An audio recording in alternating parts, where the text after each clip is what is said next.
যিনি তার সৃষ্টিতে গড়ে তুলেছিলেন এক জাদু বাস্তবতার ক্যানভাস। সেই গল্পের জাদুকরের সৃষ্টি এখনও ভক্তদের কাছে এক ঘোর লাগা জগৎ হয়ে আছে। নুহাশপল্লীর সমাধিতে শ্রদ্ধা জানানোর পর কেক কাটার মাধ্যমে হুমায়ূন আহমেদের জন্মদিন উদযাপন করেন লেখকের সহধর্মিণী মেহের আফরোজ শাওন ও তার পুত্ররা। হুমায়ূন আহমেদকে জানতে চান শুধু নুহাশপল্লী না, আসলে হুমায়ূন আহমেদ শুধু নুহাশপল্লী বা শুধু হিমুতে নেই বা শুধু মিসির আলীতে নেই, শহীদ স্মৃতি বিদ্যাপীঠ করেছিলেন। ওখানে যদি আপনারা ছোট্ট একটা রিপোর্ট করেন, ওখানে আপনারা জানবেন যে হুমায়ূন আহমেদের স্বপ্ন আসলে কোন কোন স্বপ্নের কোন দিকগুলো আসলে সফল করা সম্ভব হয়েছে। আমি চাই যে আমার বাবার লেগাসিটা ক্যারি অন করার জন্য আমি কোনো না কোনো কিছু একটা লিখব, কিন্তু বাবার মতন লেখক হওয়াটা সেটা আসলে খুব বেশি ইচ্ছা নাই।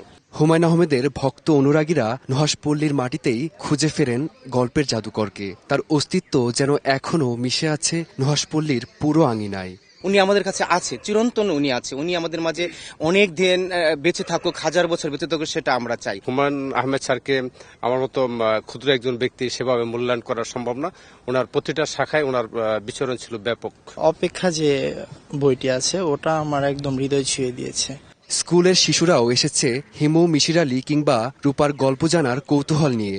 জীবনের আনন্দ, বেদনা অথবা নিঃসঙ্গ জ্যোৎস্নায় ভক্ত অনুরাগীরাই হয়ে ওঠেন তার সৃষ্ট কোনো অমর চরিত্র, যার মাধ্যমে চিরভাস্বর হয়ে ওঠেন হুমায়ূন আহমেদ। ফারদিন মাঝার, সময় সংবাদ, গাজীপুর।